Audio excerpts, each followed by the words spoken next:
안녕하십니까. 저는 청주에 있는 그 관절병원인 마디사랑병원의 변재영 원장입니다. 오늘은 저희 그 홈페이지에 보면은 온라인 질문 중에 많이 올라오는 족저근막염에 대해서 한번 알아보도록 하겠습니다. 족저근막염은 그렇게 흔한 병은 아니지만은 그렇게 아주 드문 병도 아니고요. 또 이 족저근막염이 한번 이게 오게 되면은 꽤 사람을 힘들고 불편하게 하는 그런 꽤 이게 짜증나게 하는 힘든 그런 병이 되겠습니다. 잠깐 그림을 보면서 설명을 드리면은요, 우리가 흔하게 평발이 있지 않습니까? 평발의 반대가 이제 요족이라고 해서 아치가 높은 것을 우리가 이제 요족이라고 하는데, 이 족저근막염은 이 아치가 높은 분들한테 많이 옵니다. 그 이유는 뭐냐면은 이 아치를 유지하고 잡아주는 그 힘줄을 우리가 그 족저근막이라고 하는데, 만약 아치가 이렇게 높다면은 족저근막에 가는 스트레스가 많이 걸리게 되겠죠. 그렇게 되다 보니까 이 족저근막이 뼈에 부착하는 부위에 염증도 생기고 이로 인해서 이제 통증도 생기고 하는 병이 이제 족저근막이 될 텐데, 족저근막염의 전형적인 그 증상은 일단 발바닥, 뒤꿈치 발바닥 쪽이 발자국을 떼거나 막 걸을 때 그때 아주 통증을 심하게 느끼는데, 그 통증이 상당히 기분 나쁜 통증입니다. 뭘로 이렇게 칼로 찌르는 것 같고, 꼭 그 맨발로 걸어 다닐 때 그 바닥에 돌을 쏘인 것 같이 아주 심한 그런 통증을 유발하는 병이 족저근막염이 될 텐데요.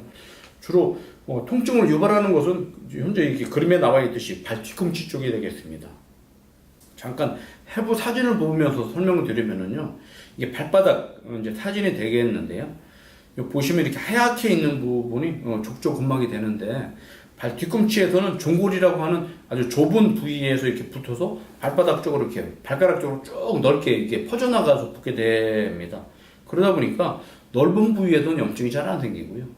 종골에서 붙는 이 좁은 부위에 염증이 생기는데, 특히 이제 이게 그 뼈에 붙는 그 부착 부위에 주로 그 염증을 일으키고 통증을 유발하는 병이 되겠습니다. 이 족저근막염과 같이 발 뒤꿈치에 오는 병들이 한 두 가지 더 있는데, 증상에 의해서 쉽게 구별이 가는데, 하나는 그 저맥락염이라고 하거든요. 뒤꿈치의 바닥 쪽이 아프니까 족저근막염하고 좀 차이가 있을 수 있고요. 종골 주위염도 있는데, 그것은 뒤꿈치 이렇게 돌아가면서 통증이 있다 보니까 족저근막염하고는 좀 증상이 다른 것을 알 수가 있겠습니다. 이 족저근막염은 시간이 지나면 지날수록 통증의 양상이 더 심해지고, 안 아픈 기간도 짧아지면서 아픈 기간이 이렇게 늘어나서 사람을 아주 힘들고 귀찮게 하고 괴롭히는 그런 병이 되는데, 아주 심한 사람들인 경우에는 엑스레이를 찍게 되면 엑스레이 상에서 보시는 바와 같이 뼈도 자라서 이걸로 인해서 염증도 더 일으키고 통증도 더 심하게 유발하는 그런 병이 볼 수가 있는데, 그림에서 보시면 이렇게 하얗게 뼈가 자라 있는 걸 볼 수가 있겠죠. 보통 이제 이렇게 엑스레이 상에 뼈가 자랄 정도라면 만성적이라는 것을 알 수가 있고요. 대부분 초기에는 저희가 이제 엑스레이를 찍어서 이제 그 아치 같은 거 각도도 좀 체크도 하고 초음파를 보면서 염증 있는 부위에 주사를 놓게 되면 일단 통증도 가라앉고, 거기에 추가로 이제 충격파 치료 같은 것을 하면 많이 좋아질 수가 있는데, 막 1년이 아니고 이제 몇 년씩 된 분들은 사실 이런 치료에 별로 효과가 없거든요. 그러면 이제 이런 분들 같은 경우에는 오셔가지고, 그럼 나는 이제 기존에 주사도 맞고 충격파도 해봤는데 이제 안 좋아지니까 수술까지도 할 수 있으면 해달라고 하는 분들도 많은데, 사실 저희 같은 정형외과 의사 입장에서는 수술하는 게 조금 부담이 되는 것이, 저 뼈를 제거하고 염증 있는 족저근막을 제거하려면은 절개를 해야 되는데, 아무래도 발바닥 쪽에를 절개하는 건 좀 부담이 있지 않습니까? 그렇기 때문에 수술을 좀 소극적으로 하게 되는데, 오늘은 저희 병원에서 주로 시행하고 있는 내시경 수술에 대해서 한번 말씀을 드리도록 하겠습니다. 아무래도 절개를 안 하고 내시경을 이용해서 수술을 하다 보니까 절개로 인한 통증이나 후유증도 좀 없을 수가 있고, 합병증도 좀 덜 만들 수 있는 좋은 수술법이 되겠습니다. 이렇게 만성적인 분들인 경우에 수술을 고려하게 되면은 MRI까지 이제 보통 촬영을 해보게 되는데요. 잠깐 MRI 사진을 보시면은 이쪽에 이제 족저근막이 이렇게 붙어 있는 부위가 되는데, 검은 부위가 염증이 있고 그 주위로 이렇게 부어져 있고요. 하얀 부위는 이렇게 물도 차 있는 걸 볼 수가 있거든요. 이런 경우에는 우리가 MRI를 통해서 족저근막의 그 상태가 심하다는 걸 볼 수가 있습니다.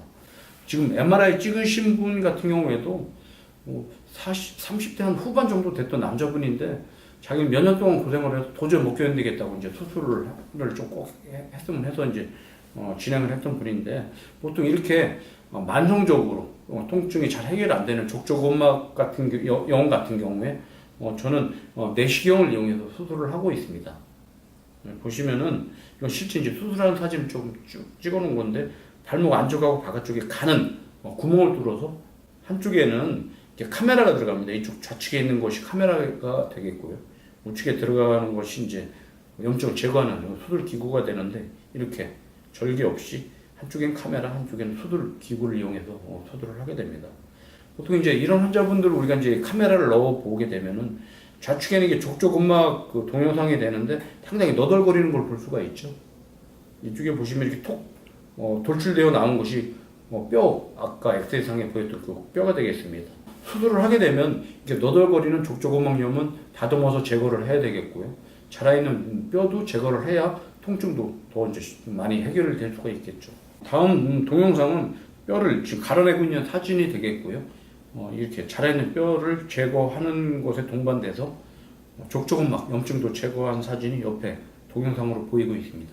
이렇게 뼈도 그 제거하고 염증 있는 족저근막을 부분적으로 이렇게 다듬어 내므로 인해서 통증은 많이 좋아질 수가 있고요. 고정 기간은 보통 이제 수술한 내용에 따라서 한 2, 3주 정도 고정을 할 수가 있고요. 그 이후부터는 아치를 좀 잡아줄 수 있는 보호대나 그 간단한 깔창 같은 걸 이용해서 한동안 이제 좀 물리치료하고 재활치료를 그렇게 하게 되겠습니다. 만성적인 통증으로 인해서 족저근막염이 잘 낫지 않는 분들 같은 경우에 이런 내시경을 이용한 수술적인 치료가 좋은 하나의 그 치료 방법이 될 수 있다는 것을 오늘 여러분들한테 말씀드렸습니다. 감사합니다.